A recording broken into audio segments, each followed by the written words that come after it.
J'ai encore l'honneur et le privilège de m'acquitter de ce devoir républicain avec un immense plaisir au nom du président de la République, son Excellence M. Macky Sall, dans le cadre de la participation du Sénégal à la 9e édition des Jeux de la francophonie prévue du 28 au 6 août 2023 à Kinshasa, en République démocratique du Congo.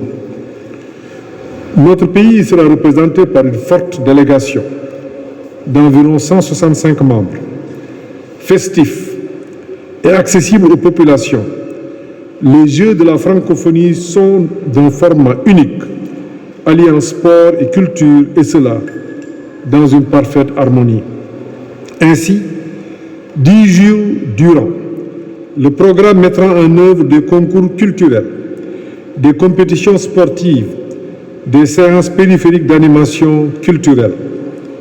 En matière d'activités sportives, le Sénégal est engagé en athlétisme, basketball, cyclisme, football, handisport, judo, lutte, tennis de table.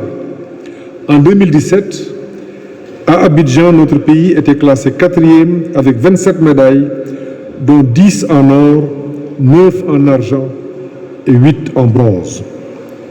Si on prend en compte les 54 États membres de l'Organisation internationale de la francophonie, on peut valablement considérer que ce résultat est appréciable et qu'il place notre pays parmi les grandes nations sportives de l'espace francophone.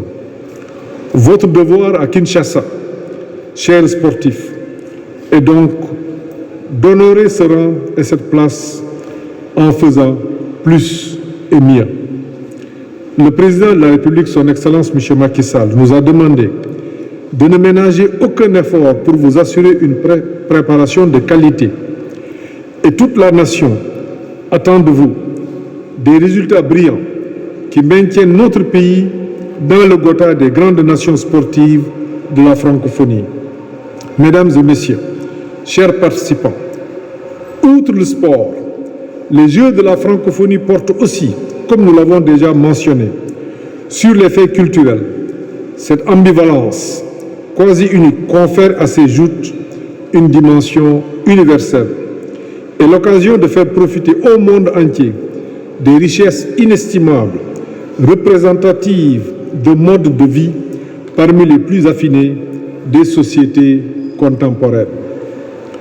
Dans ce cadre, je voudrais féliciter très chaleureusement le ministre Alioune Sow pour son engagement et sa contribution dans la mise en œuvre de la politique culturelle de notre pays.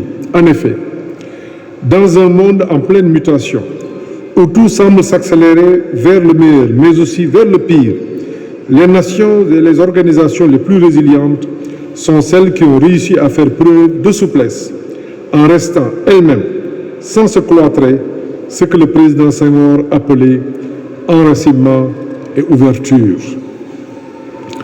L'occasion me permet ainsi de revisiter la dimension fondamentalement culturelle de l'activité sportive. Le sport est aussi un phénomène culturel. Il contribue au dépassement des différences, encourage le dialogue et la communication, combat la discrimination. Il participe à l'élimination des préjugés et de l'intolérance.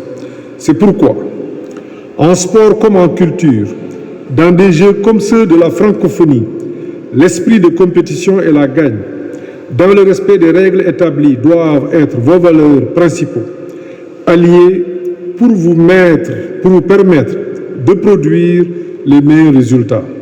Dans ce cadre, je vous demande de vous inspirer à tout moment de l'exemple de vos illustres prédécesseurs. En tout premier lieu, le professeur Cheikh Anta Diop, un homme de renommée mondiale, dont nous continuons encore de mesurer la profondeur de la pensée et la contribution déterminante dans la libération et la promotion de l'homme noir. Ressourcez-vous des exploits de El Hadji Amadou Diaba, ici présent, notre médaillé olympique, de El Hadji Diouf, de feu Jules-François Bocandé, de Sadio Mané, de Khalidou Koulibaly et de champion d'Afrique. Rappelez-vous des hauts faits de lutte de feu Mbaye Gueye, feu Double Less, de Yaxya Diop Yekini, de Mohamed Ndao Tyson. Inspirez-vous de Youssou Ndour, de Fatou Diom, de Khalidou Kassé, de Feu Thione Seck, de Feu Mariama Ba, de Feu Ken Bougoul, de Souleymane Bachir Diagne. Mais surtout, chers sportifs, chers acteurs culturels, soyez sûrs de vos talents indéniables et gardez confiance en vos capacités et à la préparation dont vous avez bénéficié. Mesdames